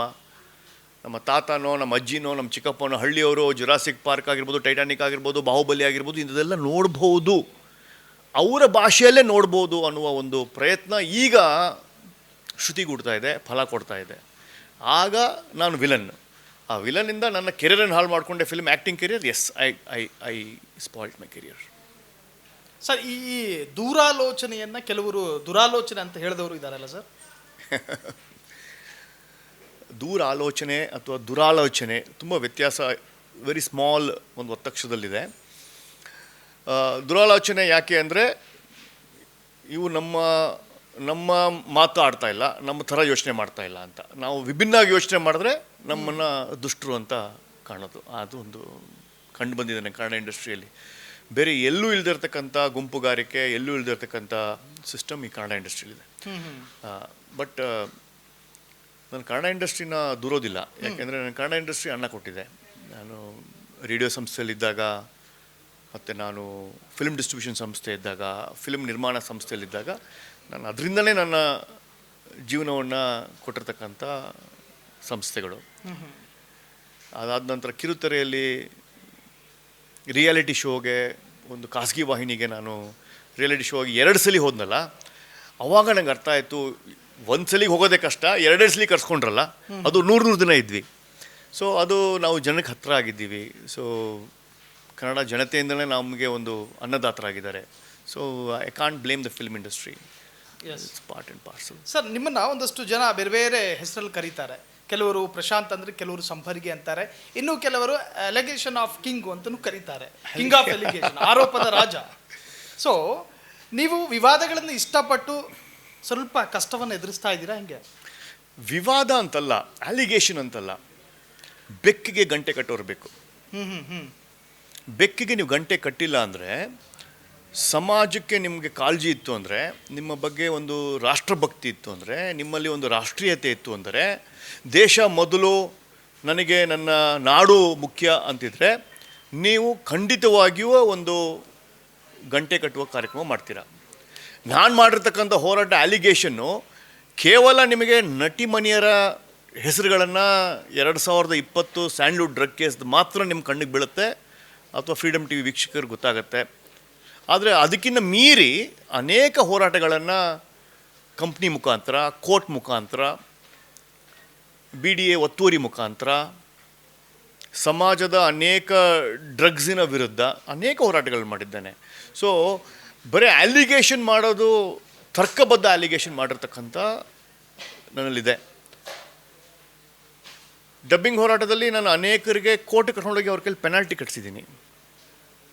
ಡ್ರಗ್ ಹೋರಾಟದಲ್ಲಿ ಸ್ಪೆಸಿಫಿಕ್ ಆಗಿ ಈ ಹೋಟೆಲ್, ಈ ಪಬ್ಬಲ್ಲೇ ಡ್ರಗ್ಸ್ ಸಿಗುತ್ತೆ, ಇವರಿಂದನೇ ತೊಂದರೆ ಆಗ್ತಾಯಿದೆ ಅಂತ ಲಿಖಿತ ರೂಪದಲ್ಲಿ ಕಂಪ್ಲೇಂಟ್ ಕೊಟ್ಟಿದ್ದೀನಿ. ಅರೆಸ್ಟ್ ಆಗಿದೆ, 17 ಜನ ಅರೆಸ್ಟ್ ಆಗಿದ್ದಾರೆ. ಸೊ ಯಾವುದೂ ಗಾಳಿಯಲ್ಲಿ ಗುಂಡು ಹೊಡೆಯುವ ಕಾರ್ಯಕ್ರಮ ಇಲ್ಲ. ಅದ್ರ ಹಿಂದೆ ರಿಸರ್ಚ್ ಇರುತ್ತೆ, ಅದ್ರ ಹಿಂದೆ ಒಂದು ಸೋಷಿಯಲ್ ರೆಸ್ಪಾನ್ಸಿಬಿಲಿಟಿ ಇರುತ್ತೆ, ಒಂದು ಸಾಮಾಜಿಕ ಕಳಕಳಿ ಇರುತ್ತೆ. ಅಲ್ಲಾಗ್ತಿರೋದು ನಮ್ಮ ಮನೆ ಮಕ್ಕಳಿಗಾಗ್ಬೋದು. ದೇಶ ಕ್ಲೀನಾಗಿರಬೇಕು ಅಂದರೆ ನಮ್ಮ ಸುತ್ತಮುತ್ತ ಕ್ಲೀನಾಗಿರಬೇಕು ಅನ್ನೋದೊಂದು ಪದ್ಧತಿಯಲ್ಲಿ ಮಾಡಿರೋದಿದೆ. ಸೊ ಯಾವುದೂ ಕೇವಲ ಅಲಿಗೇಷನ್ ಮಾಡಿ ಪ್ರಚಾರದ ಹುಚ್ಚು ಇಲ್ಲ, ರಾಷ್ಟ್ರೀಯತೆ ಕಿಚ್ಚು ಜಾಸ್ತಿ ಇದೆ. ನಿಮ್ಮ ಮೇಲೆ ಎಷ್ಟು ಕೇಸ್ ಇದೆ ಅಂತ ನಾನು ಕೇಳೋದಿಲ್ಲ, ಆದರೆ ನೀವು ಕೆಲವು ಉದ್ಯಮಿಗಳಿಗೆ ಬಾಸು ಅನ್ನೋದು ಗೊತ್ತು. ಜೀವನಕ್ಕೆ ಏನು ಮಾಡ್ಕೊಂಡಿದ್ದೀರಾ ಸರ್? ಜೀವನಕ್ಕೆ ನಂದು ಒಂದು ಕನ್ಸ್ಟ್ರಕ್ಷನ್ ಕಂಪ್ನಿ ಇದೆ. ಭೂಮಿ ತಾಯಿ ನನ್ನ ಕರ್ಮ, ನನ್ನ ಶಕ್ತಿ, ನನ್ನ ಒಂದು 15 ಇಯರ್ಸಿಂದ 2012ಇಂದ ನಾನು ಒಂದು ಕಂಪ್ನಿಯನ್ನು ನಡೆಸ್ತೇನೆ. ಅಪಾರ್ಟ್ಮೆಂಟ್ಗಳು ಕಟ್ತೇನೆ, ಕಮರ್ಷಿಯಲ್ ಕಾಂಪ್ಲೆಕ್ಸ್ಗಳು ಕಟ್ತೇವೆ. ಫ್ಯಾಮ್ಲಿಯಲ್ಲೇ ಎಲ್ಲ ಇರೋದ್ರಿಂದ ನಮ್ಮ ಸಿಸ್ಟ್ರೇ ಆರ್ಕಿಟೆಕ್ಟು, ನನ್ನ ಬ್ರದರ್-ಇನ್-ಲಾನೇ ಕಾಂಟ್ರಾಕ್ಟ್ರು, ನಾವು ಮಾರ್ಕೆಟಿಂಗು, ಫೈನಾನ್ಸು, ಲ್ಯಾಂಡನ್ನು ಮಾರ್ಕೆಟ್ ಮಾಡೋದ್ರಿಂದ ನಾವು ಅದರಲ್ಲಿ ಖುಷಿಯಾಗಿದ್ದೆ. ಹೊಸ ಹೊಸ ಬುಟೀಕ್ ಯಾವ ಥರ ಕಾನ್ಸೆಪ್ಟ್ ಮಾಡ್ಬೋದು, ವಾಸ್ತು ಬೇರೆ ಮೆಟೀರಿಯಲ್ ಹೇಗೆ ಯೂಸ್ ಮಾಡ್ಬೋದು, ಆ ಥರದ್ದೆಲ್ಲ ಅನೇಕ ಬಿಲ್ಡಿಂಗ್ಗಳನ್ನು ಕಟ್ಟಿ ವ್ಯಾಪಾರ ಮಾಡ್ತೇವೆ. ಸೊ ಜನರು ನನ್ನ ಟಿ ವಿಯಲ್ಲಿ ನೋಡೋದು ಕೇವಲ ಬಿಗ್ ಬಾಸ್ ಕಂಟೆಸ್ಟೆಂಟ್ ಆಗಿ, ಬಟ್ ನಾನು ನಮ್ಮ ಆಫೀಸಲ್ಲಿ ಒಬ್ಬ ಕಾಂಟ್ರಾಕ್ಟರ್ ಆಗಿ, ರಿಯಲ್ ಎಸ್ಟೇಟ್ ಆಗಿ, ಉದ್ಯಮಿಯಾಗಿ, ಒಬ್ಬ ಆಂಟ್ರಪ್ರನರ್ ಆಗಿ ನನ್ನ ಜೀವನ ಇದೆ. ಸರ್, ಎರಡರಲ್ಲಿ ಒಂದಕ್ಕೆ ಜೈ ಅನ್ಬೇಕು ಸಂಬರ್ಗಿ ಅಂತ ಹೇಳಿದ್ರೆ ಯಾವುದಕ್ಕೆ ಜೈ ಅಂತೀರಿ? ಆ ಎರಡು ಏನು ಅಂತ ಹೇಳಿದ್ರೆ ಒಂದು ಜೈ ಕರ್ನಾಟಕ, ಮತ್ತೊಂದು ಕರವೇ. ಯಾವುದಕ್ಕೆ ಜೈ ಅನ್ಬೇಕು ಅಂತ ಅನ್ಸುತ್ತೆ? ಜೈ ಕನ್ನಡ ಅಂತೀನಿ ನಾನು. ಕನ್ನಡದ ಹೆಸರಲ್ಲಿ ವ್ಯಾಪಾರೀಕರಣ ನಿಷೇಧ, ಕನ್ನಡದ ಹೆಸರಲ್ಲಿ ರೋಲ್ ಕಾಲ್ ನೋ, ಕನ್ನಡವ ಇಟ್ಕೊಂಡು ಮುಂದೆ ನಾನು ದುಡ್ಡು ತೊಗೊಳ್ತೀನಿ, ಡೊನೇಷನ್ ತೊಗೊತೀನಿ ನೋ. ಸೊ ಇಡೀ ಭಾರತದಲ್ಲೇ ಇಲ್ಲದೆ ಇರ್ತಕ್ಕಂಥ ಸಿಸ್ಟಮ್ಮು, ರಕ್ಷಣಾ ವೇದಿಕೆ, ಜೈ ಕರ್ನಾಟಕ, ಆ ಸಂಘ, ಕ್ರಾಂತಿವೀರ ಸಂಘ ಎಲ್ಲವೂ ಕನ್ನಡದಲ್ಲಿ ಇದೆಯಲ್ಲ. ಯಾಕೆ ನೀವು ತಮಿಳ್ನಾಡಲ್ಲಿ ತಮಿಳ್ ರಕ್ಷಣಾ ವೇದಿಕಂ ಅಂತ ಹಾಕಿರೋದಿಲ್ಲ, ಅಥವಾ ಹಿಂದಿ ರಕ್ಷಣಾ ಸಂಸ್ಥೆ, ಅಥವಾ Marathi Manus association, Telugu association, Telugu language ಯಾಕಿರೋದಿಲ್ಲ? ಯಾಕಂದರೆ ಅಲ್ಲಿ ಆ ಭಾಷೆಗೆ ರೆಸ್ಪೆಕ್ಟ್ ಕೊಡ್ತಾರೆ, ಆ ಭಾಷೆ ಜೊತೆಗೆ ಇಂಟಿಗ್ರೇಷನ್ ಆಗುತ್ತೆ. ನೀವು ಯಾವತ್ತಾದರೂ ಈ ಭಾಷೆ ವಿವಾದ ಇದೆಯಲ್ಲ, ಇದು ಕೇವಲ ರಾಜಕೀಯ ಪ್ರೇರಿತವಾದ ವಿಷಯ. ಒಂದು ರಾಜಕೀಯ ಪಕ್ಷ ತಮ್ಮ ವೋಟ್ ಬ್ಯಾಂಕ್ಗೋಸ್ಕರ ಮಾಡಿರ್ತಕ್ಕಂಥ ಕುತಂತ್ರ. ಅದನ್ನು ನಾನು ಹೆಚ್ಚಾಗಿ ದೂಷಣೆ ಮಾಡೋದು ಕಾಂಗ್ರೆಸ್ ಪಕ್ಷ. 1960ರಲ್ಲಿ ಜನಸಂಘದ ಏಕೈಕ ಸದಸ್ಯ ಅಟಲ್ ಬಿಹಾರಿ ವಾಜಪೇಯಿ ಅವರು ಪಾರ್ಲಿಮೆಂಟಲ್ಲಿ ತ್ರಿಭಾಷಾ ಸೂತ್ರದ ವಿರುದ್ಧ ಈಗೇನು ಚರ್ಚೆ ಆಗ್ತಾ ಇದೆ, ಕೇವಲ 2 ಲ್ಯಾಂಗ್ವೇಜ್ ಪಾಲಿಸಿ ಅಂತ ತರಬೇಕು ಅಂತ ಹೋರಾಟ ಮಾಡಿದ್ದು ದುರಿನ. ಅದಾದ ನಂತರ ನರೇಂದ್ರ ಮೋದಿಯವರು 2014ರಿಂದ ಏನು ನಿಲ್ಲೂರ್ಗಿದ್ದಾರೆ, national education policy is all about mother tongue ಅಲ್ಲಿ ಪಾಠ ಹೇಳ್ಕೊಡುವುದು. ಸೊ ಇಲ್ಲಿ ಕನ್ನಡ ವಿರೋಧ ಯಾರಿದ್ದಾರೆ ಅಂತ ನನಗೆ ಗೊತ್ತಿಲ್ಲ. ಕನ್ನಡ ರಕ್ಷಣೆ ಮಾಡೋಕ್ಕೆ ಸಂಘಟನೆ ಬೇಕು ಅನ್ನೋದು ತುಂಬ ಹಾಸ್ಯಾಸ್ಪದ. ಡೆಮಾಕ್ರಸಿಯಲ್ಲಿ ಇನ್ನೊಂದು ಫೈಟಿಂಗ್ ಅಂಗ ಬರುತ್ತೆ ಅಂದರೆ ನೀವು BR ಅಂಬೇಡ್ಕರ್ಗೆ ಮಾಡುವ ದೊಡ್ಡ ಅವಮಾನ. BR ಅಂಬೇಡ್ಕರ್ ಅವರ ಸಂವಿಧಾನದಲ್ಲಿ ಚುನಾಯಿತ ಪ್ರತಿನಿಧಿ ನಿಮ್ಮ ಅನಿಸಿಕೆಗಳನ್ನು, ನಿಮ್ಮ ಆಸೆಗಳನ್ನು, ಕೆಲಸಗಳನ್ನು ಮಾಡುವ ಹಕ್ಕನ್ನು ಅವ್ರು ಕೊಟ್ಟಿದ್ದೀವಿ. MLA ಮಾಡಿದ್ದೀವಿ, ಮುಖ್ಯಮಂತ್ರಿ ಮಾಡಿದ್ದೀವಿ. ಅಂದರೆ ಈಗಿನ MLAಗಳಿಗೆ ಮತ್ತು ಮುಖ್ಯಮಂತ್ರಿಗಳಿಗೆ ಕನ್ನಡದ ಬಗ್ಗೆ ಪ್ರೀತಿ ಇಲ್ವಾ? ಕೇವಲ ರೋಲ್ ಕಾಲ್ ಮಾಡುವ ರಕ್ಷಣಾ ವೇದಿಕೆಗಳಿಗೆ, ರೋಲ್ ಕಾಲ್ ಮಾಡುವ ಕನ್ನಡ ಸಂಸ್ಥೆಗಳಿಗೆ ಮಾತ್ರ ನಾವು ಕನ್ನಡ ಒತ್ತೆ ಮಾಡಿಕೊಟ್ಬಿಟ್ಟಿದ್ದೀವ? ಅಂದರೆ ಚುನಾಯಿತ ಪ್ರತಿನಿಧಿಗೆ ಕನ್ನಡದ ಬಗ್ಗೆ ಪ್ರೀತಿ ಇಲ್ವಾ? ವಿಧಾನಸೌಧದಲ್ಲಿ ಮಾತಾಡಿದ್ರೆ ಕನ್ನಡದ ಪ್ರೀತಿ ಇಲ್ವಾ? ಅಲ್ಲಿ ಶಾಸನ ಬರೆಯುವ, ಎಕ್ಸಿಕ್ಯೂಟಿವ್ ಪವರ್ ಇರುವ, ಅಧಿಕಾರ ಕೊಟ್ಟಿರ್ತಕ್ಕಂಥ ಸಂವಿಧಾನದನ್ನು ಅಧಿಕಾರ ಇಟ್ಟು ಕನ್ನಡಕ್ಕೆ ಏನಾದರೂ ಮಾಡಬೇಕು ಅಂದರೆ ಅವರೇ ಮಾಡ್ಬೋದು. ಕೇವಲ 4 ಟೈರು, ಒಂದು 5 ಬಾಟ್ಲ್ ಸುಟ್ಟಾಕ್ಬಿಟ್ರೆ ನೀವು ಕನ್ನಡದ ಬಗ್ಗೆ ಏನಾದರೂ ಮಾಡೋ ಶಕ್ತಿ ಇದೆಯಾ? ಯಾರಾದರೂ ಹೋರಾಟ ಮಾಡಿಕೊಂಡು ಕನ್ನಡಕ್ಕೆ ಏನಾದರೂ ಜಯ ತಂದಿರೋ ಉದಾಹರಣೆ ಇದೆಯಾ? ಎಕ್ಸೆಪ್ಟ್ ಫಾರ್ ಗೋಕಾಕ್ ಚಳುವಳಿ, except for doctor Rajkumar, except for Vatal Nagaraj. 80ರ ದಶಕದ ಗೋಕಾಕ್ ಚಳುವಳಿ ಒಂದು ಬಿಟ್ಟು ಇನ್ಯಾವುದಾದ್ರೂ ಒಂದು ಚಳುವಳಿ ಕೇವಲ ರೋಡಲ್ಲಿ ಇಳಿದೋದಕ್ಕೆ ಹಿಂಗಾಗಿದೆ ಅಂತಿದ್ರೆ ನಮಗೆ MLAಗಳು ಯಾಕಬೇಕು, MP ಗಳು ಯಾಕಬೇಕು, ಅಂಬೇಡ್ಕರ್ ಅವರ ಸಂವಿಧಾನ ಯಾಕಬೇಕು? ಕೇವಲ ಎಲ್ಲ ವೇದಿಕೆಗಳೇ ನಡ್ಸ್ಕೊಂಡು ಹೋಗ್ಬೋದಿತ್ತಲ್ಲ. ಸೊ ಎಲ್ಲಿವರೆಗೂ ಕನ್ನಡದ ಹೆಸರಲ್ಲಿ ರೋಲ್ ಕಾಲ್ ಮಾಡ್ತಾರೋ, ಎಲ್ಲಿವರೆಗೂ ಕನ್ನಡ ಇಟ್ಕೊಂಡು ನೀವು ಎಲೆಕ್ಷನ್ ಬರೋದಿಲ್ವೋ, ನಾನು ಕನ್ನಡವೇ ನನ್ನ ಮುಖ್ಯ ಉದ್ದೇಶ, ಕನ್ನಡ ಬಿಟ್ಟಂದೇನಿಲ್ಲ, ನನಗೆ ವೋಟ್ ಮಾಡಿ ನನ್ನ MLA ಆಗಿ ವಿಧಾನಸೌಧದಲ್ಲಿ ಕೂಡಿಸಿ ಅನ್ನೋರು ಬರೋದಿಲ್ವೋ, ಅಲ್ಲಿವರೆಗೂ ಈ ಆಲ್ ಸಂಘ ಸಂಸ್ಥೆಗಳು ಕಸದ ಬುಟ್ಟಿಗೆ ಹಾಕಬೇಕು. ಅಂದರೆ ಈ ಕನ್ನಡದ ಪರವಾಗಿರುವಂತಹ ಕನ್ನಡಿಗರ ಕಿಚ್ಚು ರಾಜ್ಕುಮಾರ್ ಮತ್ತು ವಾಟಾಳ್ ನಾಗರಾಜ್ ಅಲ್ಲಿಗೆ ಮಾತ್ರ ಸೀಮಿತ. ಈಗಿನ ಜನರೇಷನ್ ಯಾರು ಕನ್ನಡ ಮಾತಾಡ್ತಾರಲ್ಲ ಅವರು ಕನ್ನಡದ ಅಸಲಿ ಪ್ರೇಮಿಗಳು. ಕೇವಲ ಶಾಲ್ ಹಾಕ್ಕೊಂಡು ಹಾಕ್ಕೊಂಡು ಭುವನೇಶ್ವರ ತಾಯಿ ಇದು ಮಾಡಿದ್ರೆ ಅವರು ಕನ್ನಡದ ಹೋರಾಟಗಾರ ಅಂತ ಯಾರು ನೀವು ಅಂದ್ಕೊಂಡಿದ್ರೆ ಐ ಆಮ್ ಸಾರಿ. ಜೀವನದ ದಾರಿಗೆ ಆಯ್ಕೆ ಮಾಡಿಕೊಂಡ ದಾರಿ ಅಂತ ಹೇಳ್ತೀರಿ. ನಾನು ಈ ಕನ್ನಡ ಹೋರಾಟಗಾರರ ವಿರುದ್ಧ ನಿಜವಾದ ಕನ್ನಡಿಗ ಒಂದು ವಿಡಿಯೋ ಮಾಡಿದೆ 2017ರಲ್ಲಿ. Fastest growing highest seen video. Coat ಹಾಕ್ಕೊಂಡು ಯಾರು ಹೋರಾಟಗಾರ? ನಿಜವಾದ ಹೋರಾಟಗಾರ ಆ ಶಾಲೆಯಲ್ಲಿ ಕನ್ನಡ ಹೇಳ್ಕೊಡ್ತಾನಲ್ಲ ಆತ ಹೋರಾಟಗಾರ. ಸುರಕ್ಷತೆಯ ಮಾನದಂಡಗಳನ್ನು ಬರೆಯುವ ಒಬ್ಬ ಕಾರ್ಪೊರೇಟ್ ಸಂಸ್ಥೆಯಲ್ಲಿ ಕನ್ನಡದ ಬಗ್ಗೆ ಬರೀತಾನಲ್ಲ ಆತ ನಿಜವಾದ ಕನ್ನಡ ಹೋರಾಟಗಾರ. ಚುನಾಯಿತ ಪ್ರತಿನಿಧಿ ಕನ್ನಡದ ಬಗ್ಗೆ ವಿಧಾನಸೌಧದಲ್ಲಿ ಮಾತಾಡ್ತಾನಲ್ಲ ಆತ ನಿಜವಾದ ಕನ್ನಡ ಹೋರಾಟಗಾರ. ಹೀಗೆ ಹೊಸ ಪದಗಳನ್ನು ಶಬ್ದಕೋಶಕ್ಕೆ ಸೇರಿಸುವವನೇ ನಿಜವಾದ ಕನ್ನಡ ಹೋರಾಟಗಾರ. ಕನ್ನಡವನ್ನು ತನ್ನ ಎಲ್ಲ ಆಡಳಿತ ಭಾಷೆಯಲ್ಲಿ ಯೂಸ್ ಮಾಡುವ ವ್ಯಕ್ತಿನೇ ನಿಜವಾದ ಕನ್ನಡ ಹೋರಾಟಗಾರ. ಕೇವಲ ಒಂದು ರಾಜಕೀಯ ಪಕ್ಷಕ್ಕೆ ಅವರ ತೇವಳಿಗೋಸ್ಕರ ಯಾರೋ ಒಬ್ಬ ರಾಜಕಾರಣಿ ಇನ್ಕಮ್ ಟ್ಯಾಕ್ಸಲ್ಲಿ ರೇಡ್ ಆಗಿದ್ದಕ್ಕೆ ಹೋಗಿ ಸ್ಟ್ರೈಕ್ ಮಾಡೋದಿದೆಯಲ್ಲ ಅದು ಕನ್ನಡ ಹೋರಾಟಗಾರ ಅಲ್ಲ ಸ್ವಾಮಿ. ಯಾವುದೋ ಒಂದು ಫಾರ್ಮ್ ಬಿಲ್ 2018-19ರಲ್ಲಿ ಕೇಂದ್ರ ಸರ್ಕಾರದ ಫಾರ್ಮ್ ಬಿಲ್ಲನ್ನು ಅಂದರೆ ರೈತರದ ಒಂದು ಬಿಲ್ ತಂದಾಗ ರೋಡಿಗಿಳಿದ್ರಲ್ಲ ಒಂದು ರಾಜಕೀಯ ಪಕ್ಷ ಪರವಾಗಿ, ಅದು ಕನ್ನಡ ಹೋರಾಟ ಅಲ್ಲ. ನಾನು ಒಂದೇ ಕೇಳ್ತೀನಿ, ಇದು ಕಾಂಗ್ರೆಸ್ ಸ್ಪಾನ್ಸರ್ಡ್ ಕನ್ನಡ ಹೋರಾಟ ಅಂತ ನಾನು ಮೊದಲಿಂದ ಹೇಳ್ಕೊಂಡು ಬಂದಿದ್ದೇನೆ. ಯಾಕೆ ಉತ್ತರ ಪ್ರದೇಶದ ಮುಸಲ್ಮಾನ ಇಲ್ಲಿ ಬಂದ್ಬಿಟ್ಟು ಕನ್ನಡ ನೀನು ಇದರಲ್ಲೇ ಮಾತಾಡು ಅಂತ ಹೇಳಿದಾರ? ಕೇಳಿದ್ರೆ ನೀವು ಯಾವತ್ತಾದರೂ ಮುಸಲ್ಮಾನರಲ್ಲಿ ನೀವು ಯಾವತ್ತಾದರೂ ಭಾಷೆ ಬಗ್ಗೆ ಕೇಳಿದ್ದೀರಾ? ಇಲ್ಲಿ ಕನ್ನಡ ಮುಸ್ಲಿಮು ನೀನು ಕನ್ನಡದಲ್ಲೇ ಮಾತಾಡಿದ್ರೆ ನಿನ್ನ ಜೊತೆ ವ್ಯವಹಾರ ಮಾಡ್ತೀನಿ ಅಂತಿದ್ಯಾ? ಅವ್ರು ಉರ್ದುವಲ್ಲಿ ಮಾತಾಡ್ಕೊಂಡು ಜೀವನ ಮಾಡಲ್ವಾ? ಮಾಡ್ತಾರೆ ಅಲ್ವಾ? ಯಾಕೆ ಇಲ್ಲಿ ಆಟೋ ಕೇಳಿದ ತಕ್ಷಣ ನೀನು ಕನ್ನಡದಲ್ಲಿ ಮಾತಾಡೋದು ನಿಂಗೆ ರೇಟ್ ಜಾಸ್ತಿ ಅಂತೇಳಿ ಆಟೋದಲ್ಲಿ ಸುಲಿಗೆ ಮಾಡ್ತಾರೆ? ಯಾಕೆ north Indian south Indian divide ಮಾಡ್ತಾರೆ? Whenever there is a language, ಧರ್ಮದಲ್ಲಿ ಮುಸಲ್ಮಾನರಿರ್ತಕ್ಕಂಥ ಶ್ರದ್ಧೆ ಕೇರಳ ಮುಸಲ್ಮಾನ ಬೇರೆ ಅಲ್ಲ, ತೆಲುಗು ಮುಸಲ್ಮಾನ ಬೇರೆ ಅಲ್ಲ, ತಮಿಳ್ ಮುಸಲ್ಮಾನ ಬೇರೆ ಅಲ್ಲ, ಅವರೆಲ್ಲ ಒಂದೇ ಥರ ನೋಡ್ಕೊತಾರೆ. ಅದೇ ಧರ್ಮನಿಷ್ಠೆ ನಿಮಗೆ ಯಾಕೆ ರಾಷ್ಟ್ರನಿಷ್ಠೆ ಮೇಲೆ ಬರ್ತಾ ಇಲ್ಲ? ಇದು ಕೇವಲ ಒಂದು ಕಾಂಗ್ರೆಸ್ಸಿನ ಪಿತೂರು ಆಗಿರುತ್ತೆ. ನೇರ ಆರೋಪನೇ ಇದೆ. ಎಲ್ಲ ರಾಜಕೀಯ ಪಕ್ಷಗಳು, ಹೆಚ್ಚಾಗಿ ಕಾಂಗ್ರೆಸ್ಸು, ಕನ್ನಡ ಪಕ್ಷಗಳನ್ನು ತಮಗೆ ಬೇಕಾಗಿರೋ ವಿಷಯಗಳನ್ನು ಅವ್ರ ಕೈಲಿ ಮಾಡಿಸ್ತಾರೆ ಅನ್ನೋದು ಆಪಾದನೆ ನಾನು ಮಾಡ್ತಾಯಿದ್ದೀನಿ. ಅದಕ್ಕೆ ಉದಾಹರಣೆ ಕೊಡಬಲ್ಲೆ. ಸರ್, ಇನ್ನು ಎಡ ಮತ್ತು ಬಲದ ಬಗ್ಗೆ ಮಾತನಾಡುವಾಗ ಪ್ರಶಾಂತ್ ಸಂಬರ್ಗಿ ಅವರ ಕಣ್ಣು ಕೆಂಪಾಗುತ್ತೆ, ನೆತ್ತಿ ಬಿಸಿಯಾಗುತ್ತೆ, ಕಪಾಲ ಮತ್ತೊಂದು ವರ್ಣ ತಗೊಳುತ್ತೆ. ಸೊ ಹಂಗಾಗಿ ನಿಮ್ಮನ್ನು ಕೂಲ್ ಮಾಡ್ಬೇಕು ನಾನು. ಸೊ ನಿಮ್ಮ ಪ್ರಣಯ ಲೋಕಕ್ಕೆ ಹೋಗೋಣ ಸರ್. ಜನರಿಗೆ ಸಾಕಷ್ಟು ಜನರಿಗೆ ಎಡ ಪಂಥೀಯ ಮತ್ತು ಬಲಪಂಥೀಯ ಮತ್ತು ಕನ್ನಡ ಬೇಡ. ಈಗ ಸಂಬರ್ಗಿ ಅವರ ಹೋರಾಟದ ಹಾರಾಟ, ಚೀರಾಟ, ಕೂಗಾಟ ಎಲ್ಲ ನೋಡಿದೀವಿ. ಕೋರ್ಟ್ ಕೇಸು ನೋಡಿದೀರಾ? ಎಲ್ಲ ನೋಡಿದೀರಾ ಸರ್? ನಿಮ್ಮ ಮೇಲೊಂದು ಕಳ್ಳತನದ ಆರೋಪ ಇದೆ ಸರ್. ಹೌದಾ? ಹೆಣ್ಣು ಮಕ್ಕಳ ಹೃದಯ ಕದೀತಾನೆ ಸಂಬರ್ಗಿ, ಹೌದಾ ಸರ್? ಕದ್ದಿದ್ದು ವಾಪಸ್ ಕೊಟ್ಟಿದ್ದೀವೋ ಅಥವಾ ಗೊತ್ತಿಲ್ಲ, ಬಟ್ ಕದ್ದ ಮಾಲು ವಾಪಸ್ ಕೊಡಲ್ಲ ಅಂತ ಇದೆ. ಇಲ್ಲ, ಹಾಗೇನಿಲ್ಲ.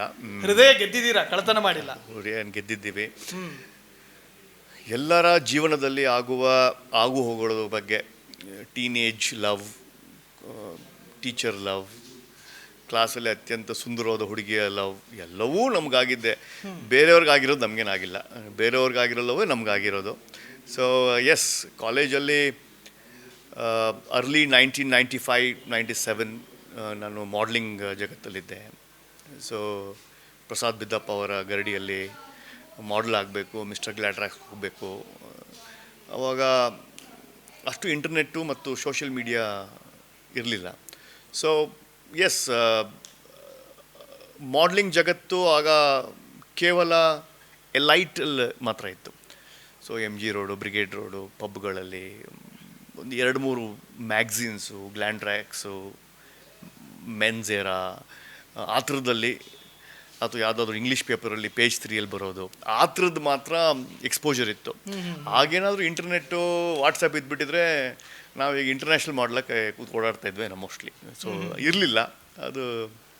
ಅದಕ್ಕೂ you should be born at the right age, right era.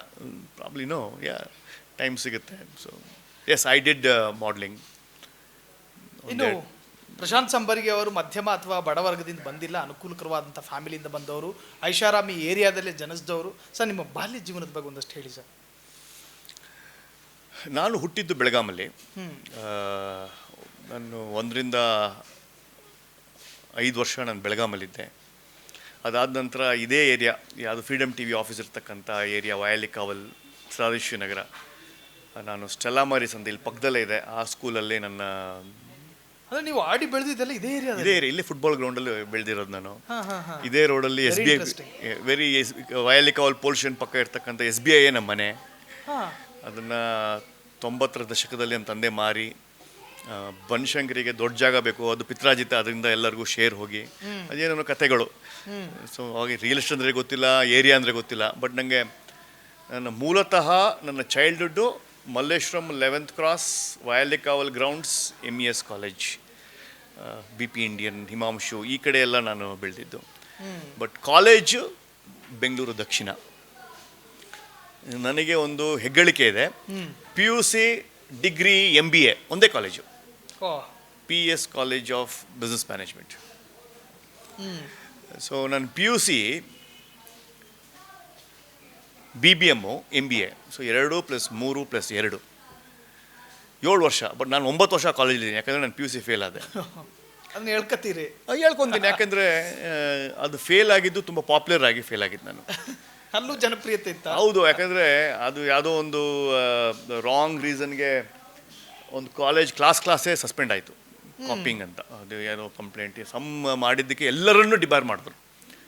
94ರ ಮಾರ್ಚಲ್ಲಿ ಇಡೀ ಒಂದು ಸೆಂಟರ್ನ ಬ್ಯಾನ್ ಮಾಡಿದ್ರು. ಸೊ ಆವಾಗ ನಮ್ಮ ಪೆಟ್ಟು ತಿಂದ್ವಿ. ಸೊ ಬೇಸಿಕ್ಲಿ ನಾನು ಅದನ್ನು ನನ್ನ ಜಾತಕಕ್ಕೆ ಹೋಲಿಸ್ತೀನಿ. ಆವಾಗ ಶನಿ ದಶೆ ನಡೀತಾ ಇತ್ತು. ಹಾಗೆ ಸೊ ನಾನು ಅಸ್ಟ್ರಾಲಜಿಯನ್ನು ತುಂಬ ನಂಬಿದವನು, ವಾಸ್ತುಶಿಲ್ಪಿ ನಂಬಿದವನು, ಭಾರಿ ದೈವ ಭಕ್ತ. ಖಂಡಿತ. ವಾರಕ್ಕೊಂದ್ಸಲಿ ಶಿವನ ಧ್ಯಾನ ಮತ್ತು ಪೂಜೆ, ಧ್ಯಾನ 108 ಸಲ ಓಂ ನಮಃ ಶಿವಾಯ ದೇವರ ಮನೆಯಲ್ಲಿ. ಯುವ ಜನತೆಗೆ ಅದು ಬರಬೇಕು ಅನ್ನೋದು, ನನ್ನ ಮಕ್ಕಳು ನೋಡಬೇಕು, ಕಲಿಬೇಕು, ಧರ್ಮದ ಶ್ರದ್ಧೆ ಬರಬೇಕು ಅನ್ನೋದನ್ನು ಪರಂಪರೆಯಾಗಿ ಓಂ ನಮಃ ಶಿವಾಯ ಅನ್ನೋ ಸಿಂಪಲ್ ಮಂತ್ರ, ಸಿಂಪ್ಲೆಸ್ಟ್ ಆಫ್ ದ ಸಿಂಪಲ್ ಮಂತ್ರ, ಅದಕ್ಕಿಂತ ಸಿಂಪಲ್ ಯಾವುದಿಲ್ಲ. ಒಂದು ಹೇಳ್ಬೋದಾ ಸರ್? ಇಲ್ಲ, ಶೂಸ್ ಹಾಕೊಂಡೆಲ್ಲ ಬೇಡ. Yes, okay. ಬಟ್ ಆ ಸಿಂಪ್ಲೆಸ್ಟ್ ಮಂತ್ರನ ಮಕ್ಕಳಿಗೆ ಮಾಡಿದಾಗ, ಸ್ನಾನ ಆದಮೇಲೆ 108 ಸಲ ಒಂದು ಜಪಮಾಲೆ ಹಿಡ್ಕೊಂಡು, ಆ ಜಪಮಾಲೆ 2 ಸಲ ಮಾಡ್ತಿರೋ, 3 ಸಲ ಮಾಡ್ತಿರೋ, ಅದು ಇಂಪಾರ್ಟೆಂಟ್. ಸೊ ಅದನ್ನು ನಾನು ಮಾಡ್ತೇನೆ. ನನ್ನ ಮಕ್ಕಳು ಕಲಿಬೇಕು ಅಂತಲ್ಲ, ನನಗೆ ಅದೊಂದು ಶಕ್ತಿ ಸಿಗುತ್ತೆ. ನನ್ನ ಕಾರಲ್ಲಿ ಪ್ರತಿದಿನ 1-2 kg ಬೆಲ್ಲವನ್ನು ಇಟ್ಟಿರ್ತೇನೆ. ಪ್ರತಿ ಸಲ ಸಿಕ್ಕಿದಾಗ, ಯಾವುದಾದ್ರು ಗೋಮಾತೆ ಸಿಕ್ಕಿದಾಗ ನಾನು ಬೆಲ್ಲ ತಿನ್ನಿಸ್ತೇನೆ. ರೋಡಲ್ಲಿ ಎಲ್ಲೇ ಸಿಗಲಿ, ನನಗೆ ಟ್ರಾಫಿಕಲ್ಲಿ ಸಿಗಲಿ, ಯಾವುದೋ ಸೈಡ್ ರೋಡಲ್ಲಿ ಸಿಗಲಿ, ಗೋಗಳು ಸಿಕ್ಕಿದ ತಕ್ಷಣ ಅವ್ರಿಗೆ ನಾನು ಬೆಲ್ಲ ತಿನ್ನಿಸುವ ಪದ್ಧತಿಯನ್ನು 10-15 ವರ್ಷದಿಂದ ಮಾಡ್ತಾ ಇದ್ದೀನಿ. ಅದ್ರ ಲಾಜಿಕ್ ಏನಾದರೂ ಇದೆಯಾ? ಅದು ಬೆಲ್ಲ ಇಷ್ಟ ಅಂತನಾ? ಪ್ರಾಣಿ ನಮ್ಮ ಆರಾಧ್ಯ ದೇವ, ಮುಕ್ಕೋಟಿ ಜನರ ದೇವರು ಗೋವಲ್ಲಿದೆ. ಗೋ ಪೂಜೆ ಮಾಡೋದ್ರಿಂದ ಅನೇಕ ರಿಸರ್ಚ್ಗಳಿದೆ. ಆ ರಿಸರ್ಚ್ಗಳಲ್ಲಿ ನಾನು ಹೇಳೋದಾದರೆ ಒಂದು ಧರ್ಮದ ವಿರುದ್ಧ ಮಾತಾಡ್ದಂಗೆ ಆಗುತ್ತೆ. ಬಟ್ ನಾನು ಸಂಕ್ಷಿಪ್ತವಾಗಿ ಹೇಳಬೇಕು ಅಂದರೆ, ಒಂದು ಫಾರಿನ್ ಕಂಟ್ರಿ ಅಂತ ಹೇಳೋದಾದರೆ, ರಿಸರ್ಚ್ ಮಾಡಿರೋದು ಡೇಟಾ ಗೂಗಲಲ್ಲಿದೆ, ನೀವು ನೋಡ್ಬೋದು, ನಾನು ನೋಡ್ಬೋದು. ಎಲ್ಲೆಲ್ಲಿ ಸ್ಲಾಟ್ರಿಂಗ್ ಇದೆ, ಎಲ್ಲೆಲ್ಲಿ ಹೆಚ್ಚಾಗಿ ಸ್ಲಾಟ್ರ್ ಆಗಿದೆಯೋ ಅಲ್ಲಿ ಭೂಕಂಪ ಮತ್ತು ನ್ಯಾಚುರಲ್ ಕಲಾಮಿಟೀಸ್ ಜಾಸ್ತಿ ಆಗಿದೆ. ಅದು ಗೋ ವಧೆಗಳು ಎಲ್ಲೆಲ್ಲ ಆಗಿದಾವ? ಇದು ನಾನು ಹೇಳ್ತಾ ಇರೋದಲ್ಲ, ಇದು ಲಂಡನ್ನಿನ ಕೇಂಬ್ರಿಡ್ಜ್ ಯೂನಿವರ್ಸಿಟಿಯ ಡೇಟಾ ಗೂಗಲ್ ಮಾಡಿದ್ರೆ ನಿಮಗೆ ಸಿಗುತ್ತೆ. ಸೊ ಎಲ್ಲೆಲ್ಲಿ ಆ ಸ್ಲಾಟ್ರಿಂಗ್ ಆಗಿ ಆ ನಾಯ್ಸು, ಆ ಅಳು, ಆ ದುಃಖ, ಆ ಪ್ರಾಣಿ ಎಲ್ಲೆಲ್ಲಿ ಹಂಚ್ಕೊಳುತ್ತೋ ಅದ್ರ ಸುತ್ತಮುತ್ತ ಒಂದು ಕಾರಕವಾದ ವಾತಾವರಣ, ಮೋಡದ ವಾತಾವರಣ, ಡಿಸ್ಟ್ರಕ್ಷನ್ ವಾತಾವರಣ ಇದೆ ಅನ್ನೋದನ್ನು ಸ್ಪಷ್ಟವಾಗಿ ಹೇಳಿದೆ. ಅದು ಒಂದು ಫಾರಿನ್ ಇನ್ಸ್ಟಿಟ್ಯೂಟು. ಸೊ ಅದು ಅಧ್ಯಯನ ಒಬ್ಬರ ಪರ ಇದೆಯೋ, ವೆಜಿಟೇರಿಯನ್ ಪರ ಇದೆಯೋ, ನಾನ್ ವೆಜಿಟೇರಿಯನ್ ಪರ ಇದೆಯೋ, ಅದು ಇನ್ನೊಂದು ಟಾಪಿಕ್ಕು. ಬಟ್ ಅದ್ರ ಬಗ್ಗೆ ಒಂದು ಇದೆಯಲ್ಲ ಸಬ್ಜೆಕ್ಟು. ಸೊ ಗೋ ನಾನು ಯಾಕೆ ಮಾಡ್ತೀನಿ ಅಂದರೆ, ಬೇಸಿಕ್ಲಿ ಈ ಭೂಮಿ ಮೊದಲನೆಯ ಪ್ರಾಣಿಯೇ ಗೋ. ಸೊ ಅದು ಧಾರ್ಮಿಕ ಆಗುತ್ತೆ, ಇನ್ನೊಂದ್ಸಲಿ ಮಾತಾಡೋಣ. But I love cows. ನಾನು ಕೌ ಫೀಡಿಂಗ್ ಮಾಡ್ತೀನಿ, ಗೋದಾನ ಮಾಡ್ತೀನಿ, ಗೋ ಪೂಜೆ ಮಾಡ್ತೀನಿ, ಎಲ್ಲೆಲ್ಲಿ ಹಸು ಕಾಣುತ್ತೆ ಅದಕ್ಕೆ ಬೆಲ್ಲ ತಿನ್ನಿಸ್ತೀನಿ. ಇದೇ ಫಂಡಮೆಂಟಲ್ ಸಬ್ಜೆಕ್ಟ್. ಅದು ಇಲ್ಲಿ ಮುಗಿಸ್ತೀನಿ. ಅದು ಓಕೆ. ಆ್ಯಂಡ್ ಪ್ರಶಾಂತ್ ಸಂಬರ್ಗಿ ಅವರು ಬಿ ಜೆ ಪಿ ಪಕ್ಷದಲ್ಲಿ ಒಂದಷ್ಟು ನಿರೀಕ್ಷೆ ಮಾಡ್ಕೊಂಡಿದ್ರು, ಆದರೆ ಪ್ರಶಾಂತ್ ಸಂಬರ್ಗಿ ನಿರೀಕ್ಷೆ ರೀಚ್ ಆಗಿಲ್ಲ. ಖಂಡಿತ ಆಗಲಿಲ್ಲ. ಯಾಕೆಂದರೆ ರಾಜಕೀಯ ಪಕ್ಷ ಅಂದಮೇಲೆ ಕ್ಯಾಡರ್ ಬೇಸ್ಡ್ ಇರುತ್ತೆ. ಕೇವಲ ನೀವು ಟಿ ವಿಯಲ್ಲಿ ಮಾತಾಡಿದ್ದೀರಾ, ನಿಮ್ಮ ಹೋರಾಟದ ಹಾದಿ ಒಂದು 10 ಜನ ಹುಡುಗರು ಕರ್ಕೊಂಡು ಮಾಡಿದ್ದೀರಾ ಅನ್ನೋದನ್ನು ನಡೆಯೋದಿಲ್ಲ ಅಂತ ಗೊತ್ತಾಯ್ತು ನನಗೆ. ಎಕ್ಸಲೆಂಟ್. ನಿಮ್ಮ ಥರ ಅನೇಕರು ಇದ್ದಾರೆ. ಸಂಬರ್ಗಿ ಥರ ಬಿ ಜೆ ಪಿ ಆಫೀಸಲ್ಲಿ 100 ಜನ ಇದ್ದಾರೆ. ಮಾತಾಡೋರು, ಟಿ ವಿಗಳು ಹೋಗೋರು, ಕಾರ್ಯಕ್ರಮಗಳು ಮಾಡೋರು, ಕೋರ್ಟ್ ಕೇಸ್ ಹಾಕೋರು, ಅನ್ಯಾಯದ ವಿರುದ್ಧ ಮಾತಾಡೋರು. ಸೊ ನೀವು ಅದಕ್ಕಿಂತ ಮೇಲಿರಬೇಕು ಅನ್ನೋದು ನನಗೆ ಗೊತ್ತಾಯಿತು. ಕೇವಲ ನನಗೆ ಅರಿವಾಗಿದ್ದು ಅದ್ರ ಜೊತೆಗೆ ದುಡ್ಡಿನ ಬಲ, ತೋಲ್ಬಲ ಎಲ್ಲವೂ ಇರಬೇಕು. ಸೊ ಬರೇ ನೀವು ಪೊಲಿಟಿಕ್ಸ್ ಅಂತ ಹೋದಾಗ ನನ್ನ ಉದ್ಯಮ ಎಲ್ಲ ಹಿಂದೇಟು ಆಗ್ತಾ ಇದೆ ಅಂತ ಗೊತ್ತಾದಾಗ ಹೇಗೆ ಎರಡೂ ಬ್ಯಾಲೆನ್ಸ್ ಮಾಡೋದನ್ನು ಮಾಡಿಕೊಂಡು ಈಗ ಆ ಹಾದಿನ ಹಿಡ್ಕೊಂಡಿದ್ದೀನಿ.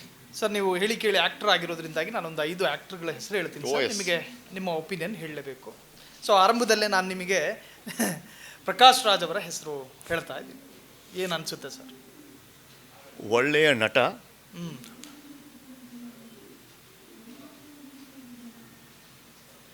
ಅವ್ರ ಬಗ್ಗೆ ಯಾಕೆ ಇಷ್ಟೊಂದು ಟೈಮ್ ತೊಗೊತಾ ಇದ್ದೀನಿ ಅಂದರೆ, ಫೆಬ್ರವರಿ 2025 ನನ್ನ ಮೇಲೊಂದು ಕೇಸ್ ಹಾಕ್ತಾರೆ. ನನಗೆ ಬಂದ ವಾಟ್ಸಪ್ ಫಾರ್ವರ್ಡು, ಕುಂಭಮೇಳದಲ್ಲಿ ಮಿಂದೆದ್ದರು ಪ್ರಕಾಶ್ ರಾಜ್. ನಾನು ಹಾಕಿ ನನ್ನ ಫೇಸ್ಬುಕ್ಕಲ್ಲಿ ಹಾಕಿದಾಗ AI ಜನ್ರೇಟೆಡ್ಡು ನನ್ನ ಧಾರ್ಮಿಕ ಭಕ್ತಿಗೆ ಹಾನಿ ಮಾಡಿದ್ದಾರೆ ಅಂತ ಮೈಸೂರಿನ ಲಕ್ಷ್ಮೀಪುರಂ ಪೊಲೀಸ್ ಸ್ಟೇಷನಲ್ಲಿ ಕೇಸ್ ಹಾಕ್ತಾರೆ. ನಟನಾಗಿ ಅವ್ರಿಗೆ ನಾನು ಬೇಷಲ್ನ ಬಲ್ಲೆ, ಆದರೆ ಈ ಜಸ್ಟ್ ಆಸ್ಕಿಂಗ್ ಅನ್ನೋದಕ್ಕೆ ಒಂದನ್ನೇ ಅವ್ರು ಇಟ್ಕೊಂಡು ಮೋದಿ ಬ್ಯಾಶಿಂಗನ್ನು ಇಟ್ಕೊಂಡು, ಮೋದಿ ಬ್ಯಾಶಿಂಗೇ ನನ್ನ ಕಾರ್ಯಕಲ್ಪ ಅಂತ ಇಟ್ಕೊಂಡಿದ್ರೆ ಅದು ಜನರಿಗೆ ಬೋರ್ ಆಗ್ಬಿಡುತ್ತೆ. ಇಡೀ ಜಗತ್ತೇ ಮೋದಿಯನ್ನು ಪ್ರಶಂಸೆ ಮಾಡಬೇಕಾದ್ರೆ, ಡೆಮಾಕ್ರೆಟಿಕ್ ಸೆಟಪ್ಪಲ್ಲಿ 40% ಓಟು ಮೋದಿಗೆ ಬಂದಿರಬೇಕಾದ್ರೆ ಅವನ ಕಾರ್ಯವೈಖರಿ ಬಗ್ಗೆ ನಿಮ್ದೆಲ್ಲೋ ಪ್ರತಿ ಸಲ ಅವರನ್ನು ಬ್ಯಾಶಿಂಗ್ ಮಾಡೋದು ಜಸ್ಟ್ ಆಸ್ಕಿಂಗ್ ಫಂಡ ಇದೆಯಲ್ಲ, ಅದು ಕೇವಲ ಒಂದು ರಾಜಕೀಯ ಪಕ್ಷಕ್ಕೆ ಗುರುತಿಸಿಕೊಳ್ಳುವ ಒಂದು ಕಾರ್ಯ ಅಂತ ಗೊತ್ತಾಗ್ಬಿಡುತ್ತೆ. You are not a balanced person. ಒಂದು ನೀವು ಸ್ಟ್ರೇಟ್ ಫಾರ್ವರ್ಡಾಗಿ ಏನು ಇಂಡಿಪೆಂಡೆಂಟಾಗಿ ನಿಂತ್ಕೊಂಡು ಒಂದು 15,000 ಓಟ್ ತೊಗೊಂಡ್ರಿ ಬ್ಯಾಂಗ್ಳೂರು ಸೆಂಟ್ರಲ್ಲಿ, ಅದನ್ನೇ ನೀವು ರಾಜಕೀಯ ಪಕ್ಷಕ್ಕೆ ಸೇರಿಕೊಂಡು ಕಾಂಗ್ರೆಸ್ ವಕ್ತಾರರಾಗ್ಬೋದು. ಇದು ಬೌಂಡ್ರಿಯಲ್ಲಿ ನಿಂತ್ಕೊಂಡು, ಎಜ್ಜಲ್ಲಿ ನಿಂತ್ಕೊಂಡು ದಿನ ಬೆಳಿಗ್ಗೆ ಆದರೆ ಜಸ್ಟ್ ಆಸ್ಕಿಂಗ್ ಮೋದಿ ಅಂತಿದ್ರೆ ಅದು ಅನೇಕ ಮೋದಿ ಭಕ್ತರಿಗೆ ನೋವಾಗುತ್ತೆ. ಆ ಮೋದಿ ಭಕ್ತಲ್ಲಿ ನಾನೊಬ್ಬ. ಓಕೆ. ಆ್ಯಂಡ್ ಸಂಜನಾ ಗರ್ಲಾನಿ, ಆ್ಯಕ್ಚುಲಿ ಅವ್ರ ಬಗ್ಗೆ ನಾನು ಮಾತಾಡಬಾರ್ದು, ಯಾಕಂದರೆ ನನ್ನ ಮೇಲೆ ಸ್ಟೇ ಆರ್ಡರ್ ಇದೆ, ಕೋರ್ಟ್ ಇಂಜಂಕ್ಷನ್ ಇದೆ. ಅವ್ರ ತಾಯಿ ಆಗಿದ್ದಾರೆ. Wishing Har a good parent and wishing Har a good motherhood. Okay. So ಇತ್ತೀಚೆಗೆ ನಿರೂಪಣೆ ಜಗತ್ತಲ್ಲಿ ಹೆಸರು ಮಾಡಿರ್ತಕ್ಕಂಥ ಅನುಶ್ರೀ ಸರ್, ಆಕೆಯ ಬಗ್ಗೆ ನಿಮಗೇನಾದರೂ ಅಭಿಪ್ರಾಯ ಇದೆಯಾ? ಒಳ್ಳೆ ನಿರೂಪಕಿ. ಯಾವುದೇ ಕಾರ್ಯಕ್ರಮ, ಇವೆಂಟ್, ಸರ್ಕಾರಿ ಆಗಲಿ ಖಾಸಗಿ ಆಗಲಿ, ಕಾಸ್ಟ್ಲಿಯಸ್ಟ್ ನಿರೂಪಕಿ ಅಂದರೆ ನಮ್ಮ ದೇಸಿ ಕನ್ನಡತಿ. ಓಕೆ ಸರ್, ಇನ್ನು ರಾಜಕಾರಣಿಗಳ ವಿಚಾರಕ್ಕೆ ಬರೋಣ ಸರ್. ಎಸ್. CM ಸಿದ್ದರಾಮಯ್ಯ ಅಂದ ತಕ್ಷಣ ನಿಮ್ಮ ರಿಯಾಕ್ಟ್ ಸರ್? ನಾನು ಒಂದು ಧರ್ಮದ ಓಲೈಕೆ ಮಾಡ್ತಾರೆ ಅಂತ ಹೇಳಿದ್ರೆ ಅದು ಗೊತ್ತಿರೋ ವಿಷಯ, ಅದು ಹೇಳಬಾರ್ದು. ಅದು ಗೊತ್ತಿರೋ ವಿಷಯನೇ. ತಮ್ಮ ರಾಜಕೀಯ ಓಟಿಗೋಸ್ಕರ ತಮ್ಗೆ ಆಗದೇ ಇರೋದನ್ನು ಮಾತಾಡೋದು, ಮನಸ್ಸಲ್ಲಿ ಇಲ್ಲದೇ ಇರೋದನ್ನು ಮಾತಾಡೋದು. ನಾನು ಮುಂದಿನ ಜನ್ಮ ಅಂತಿದ್ರೆ ಆ ಧರ್ಮದಲ್ಲಿ ಹುಟ್ಟುತ್ತೀನಿ, ಕೇವಲ ಓಟಿಗೋಸ್ಕರ. ಸೊ ಅದು ನನಗೆ ಎಲ್ಲೋ ಒಂದು ಕಡೆ ಮೈಸೂರಿನ ಗ್ರಾಮದಿಂದ ಬಂದಿರತಕ್ಕಂಥ ಕನ್ನಡದ ಪಾಂಡಿತ್ಯವನ್ನು ಹೊಂದಿರತಕ್ಕಂಥ ನಮ್ಮ ಮುಖ್ಯಮಂತ್ರಿಗಳು ಕೇವಲ ಒಂದು ವೋಟ್ ಬ್ಯಾಂಕ್ ಪೊಲಿಟಿಕ್ಸ್ಗೋಸ್ಕರ ಆ ಥರ ಮಾತಾಡೋದು ನಮ್ಮೆಲ್ಲರ ಮುಖ್ಯಮಂತ್ರಿ, ನಮ್ಮೆಲ್ಲರ ಪ್ರಭು, ನಮ್ಮೆಲ್ಲರ ನಾಡ ಪ್ರಭು ಅನ್ಸ್ಕೊಳಕ್ಕೆ ಎಲ್ಲೋ ಒಂದು ಕಡೆ ಕೊರತೆ ಇದೆ ಅನಿಸುತ್ತೆ ನನಗೆ. ನರೇಂದ್ರ ಮೋದಿ ಭಕ್ತಿ, ರಾಷ್ಟ್ರೀಯತೆ, ಯಾವುದೋ ಒಂದು ಅವತಾರ ಪುರುಷ ಹುಟ್ಟಿ ಬಂದಿರತಕ್ಕಂಥ, ಭಾರತವನ್ನು ಆಳಕ್ಕೆ ಬಂದಿರತಕ್ಕಂಥ ಒಬ್ಬ ಶ್ರೇಷ್ಠವಾದ ವ್ಯಕ್ತಿ ಅಂತ ನಾನು ಅನ್ಕೊತೀನಿ. ಅವತಾರ ಪುರುಷನಾಗಿದ್ದಾರೋ ಅಥವಾ ಪುನರ್ಜನ್ಮ ಆಗಿದೆಯೋ ಅಥವಾ ದೈವ ಶಕ್ತಿ ಇದೆಯೋ, ಅವರಲ್ಲಿರ್ತಕ್ಕಂಥ ಉತ್ಸಾಹ 20 ವರ್ಷದ ಹುಡುಗರಿಗೂ ಇರೋದಿಲ್ಲ. ಆ ಥರದ ಒಂದು, ನೀವು ಕೇವಲ ಪೊಲಿಟಿಕ್ಸನ್ನು ಸೈಡ್ಗಿಟ್ಟು ಅವರ 13 ವರ್ಷದ ಪ್ರಧಾನಮಂತ್ರಿ ಮತ್ತು 13 ವರ್ಷದ ಮುಖ್ಯಮಂತ್ರಿ ಮತ್ತು 10 ವರ್ಷದ ಪ್ರಧಾನಮಂತ್ರಿಯನ್ನು ನೀವು ನೋಡಿದಾಗ ಅವರಲ್ಲಿ ಎಲ್ಲೋ ಒಂದು ಕಡೆ ಜನರಿಗೇನೋ ಒಳ್ಳೇದು ಮಾಡಬೇಕು, ನನ್ನ ರಾಷ್ಟ್ರಕ್ಕೇನೋ ಒಳ್ಳೇದು ಮಾಡಬೇಕು, ನನ್ನ ಸೇವೆ ಈ ಭಾರತಕ್ಕೆ ಬೇಕು ಅನ್ನುವ ಒಂದು ಸಂಕಲ್ಪದಲ್ಲಿ ಬದುಕ್ತಾ ಇದ್ದಾರೆ. ಯಾವುದೇ ಒಂದು ಆಸ್ತಿ, ಯಾವುದೇ ಒಂದು ಪರ್ಸ್ನಲ್ ಅಜೆಂಡಾ ಇಲ್ಲದೇ ದೇಶಕ್ಕಾಗಿ ಹುಟ್ಟಿರ್ತಕ್ಕಂಥ ಭಾರತದ ದೊರೆ. ಓಕೆ ಸರ್, ಇನ್ನು ಜನರಲ್ಲಿರ್ತಕ್ಕಂಥ ಒಂದು ನಿರೀಕ್ಷೆ ಸರ್, ನಾವು ಮಾಧ್ಯಮದವರಾಗಿ ನಮಗೊಂದಷ್ಟು ನಾವು ಒಂದು ನಮ್ಮ ಆ್ಯಂಗಲಲ್ಲಿ ಸರ್ವೆ ಮಾಡಿರ್ತೀವಿ. ಪ್ರಶಾಂತ್ ಸಂಭರ್ಗಿಯನ್ನು ವಿವಾದ ರಹಿತ ವ್ಯಕ್ತಿಯಾಗಿ ನೋಡೋದಕ್ಕಿಷ್ಟ ಅಂಥೇಳಿ ಸಾಕಷ್ಟು ಜನ ನಿರೀಕ್ಷೆಯಲ್ಲಿದ್ದಾರೆ. ಕಿರಿಕಿರಿ, ಈ ಚರ್ಪರ, ಇದರ ಸಹವಾಸಗಳನ್ನು ಬಿಟ್ಟು ಸಂಭರ್ಗಿ ಸ್ವತಂತ್ರ ಆಗಿದ್ದರೆ ನಾವು ತುಂಬ ಇಷ್ಟಪಡ್ತೀವಿ ಅಂತ ಹೇಳುವ ಜನರಿಗೆ ನೀವು ಕಡೆಯದಾಗಿ ಕಾರ್ಯಕ್ರಮದ ಕಡೆ ಕ್ಷಣದಲ್ಲಿ ಏನು ಹೇಳ್ತೀರಿ? ನೋಡಿ, ಕಪ್ಪು ಕಪ್ಪು ಅಂತ ಹೇಳಬೇಕು, ಬಿಳಿ ಬಿಳಿ ಅಂತ ಹೇಳಬೇಕು, ಇಲ್ಲ ಅದು ಗ್ರೇ ಇದೆ ಅಂತ ಹೇಳೋದು ನಂಗೆ ಇಷ್ಟ ಆಗೋದಿಲ್ಲ. ನೀವು ಕಪ್ಪು ಕಪ್ಪು ಅಂತ ಹೇಳಿ, ಬಿಳಿ ಬಿಳಿ ಅಂತ ಹೇಳಿ, ಇಲ್ಲ ನಾನು ಇದು ತಟಸ್ಥ ಅಂತ ಹೇಳೋದಿದೆಯಲ್ಲ, ಅದು ನನಗಿಷ್ಟ ಇಲ್ಲ. ಅದಕ್ಕೋಸ್ಕರ ನನಗೆ ಆ ಕ್ಯಾಟಗರಿಯಲ್ಲಿ ಬರೋಕ್ಕೆ ಇಷ್ಟ ಇಲ್ಲ. ನಾನ್ ಫಿಲ್ಟರ್ ನಿಮಗೆ ಯಾರು ಭಯನೂ ಇಲ್ವಾ ಸರ್? ಗಂಟ್ಲಲ್ಲಿ ಏನು ಬರುತ್ತೋ ಅದನ್ನು ನಾಲ್ಗೆಲ್ಲಿ ಉಚ್ಚಾರ ಆಗಿ, ಗಂಟ್ಲು ಒಂದೇ ಇಲ್ಲ, ಅದು ಎದೆಯಲ್ಲೂ ಬರಬೇಕು. ಕೇವಲ ಗಂಟ್ಲು ಒಂದೇ ಇಲ್ಲ, ಅದು ಫಿಲ್ಟರ್ ಇಲ್ಲದೆ ಮಾತಾಡೋದಲ್ಲ, ಇಲ್ಲಿ ಇರಬೇಕು. ಅದು ನಾನು ಮಾತಾಡಿದ್ದು ಯಾವತ್ತು ನನಗೆ ಆ ಸಬ್ಜೆಕ್ಟ್ ಬಗ್ಗೆ, ನನಗೆ ಗೊತ್ತಿರೋ ಸಬ್ಜೆಕ್ಟ್ ಬಗ್ಗೆ ಪ್ರೀತಿ ಇರುತ್ತೋ, ನನಗೆ ಗೊತ್ತಿರೋ ವಿಷಯದ ಬಗ್ಗೆ ತುಂಬ ಡೀಪ್ ನಾಲೆಜ್ ಇರುತ್ತೋ, ಆವಾಗ ಧೈರ್ಯದಿಂದ ಮಾತಾಡ್ತೀವಿ. ಸೊ ರಿಟ್ರ್ಯಾಕ್ಟಿಂಗ್ ಇಲ್ಲ. I don't retract my words. ನಾನು ಎಲ್ಲ ಮಾತು ಯೋಚನೆ ಮಾಡಿ ಇದು ಏನು ಕೌಂಟ್ರ್ ಆಗುತ್ತೆ, ಇದು ಏನು ರಿಫೆಕ್ಟ್ ಆಗುತ್ತೆ ಅಂತ ಗೊತ್ತಿರುತ್ತೆ ನನಗೆ. ಸೊ ನಾನು ಕೇವಲ ಎಮೋಷ್ನಲ್ ಆಗಿ ಕಿರ್ಚಾಡೋದಿಲ್ಲ. It will be here. ಅನಿವಾರ್ಯ ಅಂತ ಅನ್ನಿಸ್ಬೇಕು, ಆಗ ನೀವು ರಿಯಾಕ್ಟ್ ಮಾಡ್ತೀರಿ. ಎಸ್, ಇದು ಪ್ರಶಾಂತ್ ಸಂಭರ್ಗಿ ಅವರ ಅನ್ಟೋಲ್ಡ್ ಸಂಭರ್ಗಿ ಅಂದರೂ ಕೂಡ ತಪ್ಪಾಗಲ್ಲ. ಅವರ ಬಗ್ಗೆ ಗೊತ್ತಿಲ್ಲದೆ ಇರತಕ್ಕಂತಹ ಸಾಕಷ್ಟು ವಿಚಾರ, ಅವರ ಅಂತರಂಗವನ್ನು ಪ್ರಸ್ತುತಪಡಿಸೋದ್ರಲ್ಲಿ ನಾವು ಯಶಸ್ಸು ಆಗಿದ್ದೀವಿ ಅಂತ ಅನ್ಕೋತೀವಿ. ಸೊ ಅವರ ಈವರೆಗಿನ ಸಂದರ್ಶನದಲ್ಲಿ ಕನ್ನಡ ಅನ್ನೋ ಭಾಷೆ ಇದೆಯಲ್ಲ, ಅದು ಮನುಷ್ಯ ವೈಯಕ್ತಿಕವಾಗಿ ಬಳಸಿ, ಅದನ್ನು ಉಪಯೋಗಿಸಿ, ಅದನ್ನು ಪ್ರಾಯೋಗಿಕವಾಗಿ ತನ್ನೊಳಗೆ ತುಂಬಿಸಿಕೊಂಡು ಯಾರ್ಯಾರು ರಾಜ್ಯದಲ್ಲಿದ್ದಾರೋ ಅವರೆಲ್ಲರೂ ಕೂಡ ಅಸಲಿ ಕನ್ನಡದ ಪ್ರೇಮಿ. ಅದಕ್ಕಂತ ಒಂದು ಸಂಘಟನೆ, ಅದಕ್ಕಂತ ಒಂದು ವರ್ಗ ರಾಜ್ಯದಲ್ಲಿ ಹೋರಾಡೋದು ಬೇಡ, ಹಾರಾಟ ಮಾಡೋದು ಬೇಡ, ಅಂತವರಿಗೆ ಮಾಡೋದು ಬೇಡ. ಆ ಒಂದು ಸಾರಾಂಶ ಅತ್ಯಂತ ಪ್ರಮುಖವಾಗಿ ಕಾಣಿಸ್ಕೊತು. ಸೊ ತಮ್ಮ ಅತ್ಯಮೂಲ್ಯವಾದಂಥ ಒಬ್ಬ ಉದ್ಯಮಿ ಆಗಿದ್ದುಕೊಂಡು ಬಿಸಿಮಯ ಜಂಜಾಟವನ್ನು ಪಕ್ಕಕ್ಕಿಟ್ಟು ನಮ್ಮ ಜೊತೆ ಈವರೆಗೂ ಕೂಡ ತಮ್ಮ ಅಭಿಪ್ರಾಯವನ್ನು ಹಂಚಿಕೊಂಡಿದ್ದಕ್ಕೆ ಸಂಭರ್ಗಿ ಅವರಿಗೆ ಅನಂತ ಧನ್ಯವಾದ. ಸೊ ಇದೇ ಕ್ಷಣದ ಪಾಡ್ಕಾಸ್ಟ್ ಕಾರ್ಯಕ್ರಮ. ಮುಂದಿನ ಪಾಡ್ಕಾಸ್ಟ್ನಲ್ಲಿ ಮತ್ತೊಂದು ಅತಿಥಿಯೊಂದಿಗೆ ನಿಮ್ಮನ್ನು ಭೇಟಿ ಆಗ್ತೀವಿ. ಅಲ್ಲಿವರೆಗೂ ನೋಡ್ತಾ ಇರಿ ಫ್ರೀಡಮ್ ಟಿವಿ, ಇದು ಜನಸಾಮಾನ್ಯರ ಶಕ್ತಿ. Thank you Sahil, it was candid, ತುಂಬ ಇಂಟ್ರೆಸ್ಟಿಂಗ್ ಆಗಿತ್ತು. Thank you.